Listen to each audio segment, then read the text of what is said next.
Assalamualaikum warahmatullahi wabarakatuh. Saya Alzana Mariza dari kelas 91. Jadi di sini saya akan menjelaskan tentang syarat-syarat jual beli.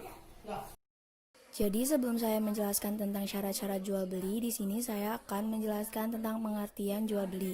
Jadi jual beli berasal dari bahasa Arab yaitu al-bai'a yang artinya tukar menukar barang. Sedangkan menurut istilah, jual beli adalah tukar menukar suatu barang dengan barang lain atau uang disertai ijab kabul dengan syarat dan rukun tertentu.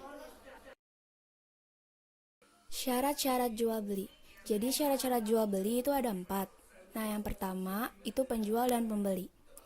Penjual dan pembeli ini juga ada syarat-syaratnya. Yang pertama balik. Yang dimaksud dengan balik yaitu penjual maupun pembeli keduanya telah dewasa sehingga mengerti akan manfaat dan mudaratnya. Namun untuk jual beli yang dilakukan oleh anak-anak itu boleh saja asal anak kecil tersebut sudah tamis dan berakal, yaitu bisa membedakan mana yang baik dan mana yang buruk. Dan juga barang yang diperjualbelikan tergolong ringan seperti jajanan sehari-hari yang dilakukan oleh anak-anak. Nah, yang kedua berakal sehat.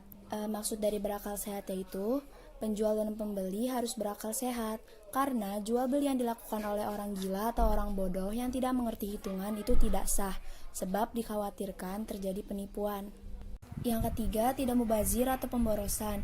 Maksud dari tidak mubazir atau pemborosan ini adalah pedagang yang menjual barang tidak membeli barang yang terlalu banyak, karena ditakutkan barang tersebut tidak akan terjual habis. Dan untuk pembeli, disarankan untuk membeli barang yang sekiranya bermanfaat saja. Yang keempat, kehendak sendiri. Dalam jual beli tidak boleh ada unsur keterpaksaan. Semuanya harus dilakukan atas dasar suka sama suka. Hal itu terdapat di dalam Quran Surat An-Nisa ayat 29.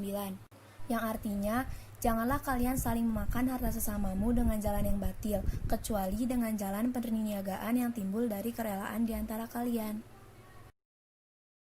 Nah, syarat-syarat jual beli yang kedua yaitu barang yang diperjualbelikan atau ma'qud alaih. Jadi, barang yang diperjualbelikan itu juga punya syarat sahnya.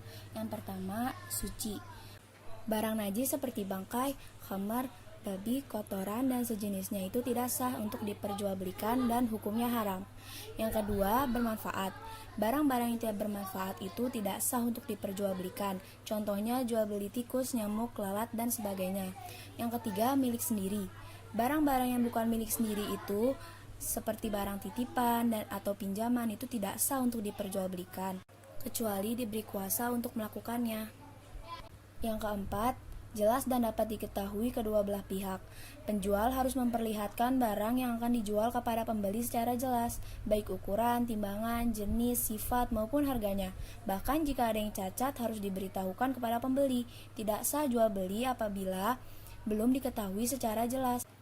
Misalnya jual buah-buahan yang masih di pohon, atau jual anak sapi yang masih di dalam kandungan ibunya. Syarat jual beli yang ketiga yaitu ijab dan qabul. Yang dimaksud dengan ijab dan qabul adalah ijab adalah ucapan penjual kepada pembeli, sedangkan qabul adalah ucapan penerimaan dari pembeli. Ijab qabul pada saat ini dapat dilakukan dalam bentuk tulisan, seperti menggunakan kwitansi, nota, dan lain sebagainya. Syarat-syarat jual beli yang keempat yaitu syarat alat transaksi jual beli.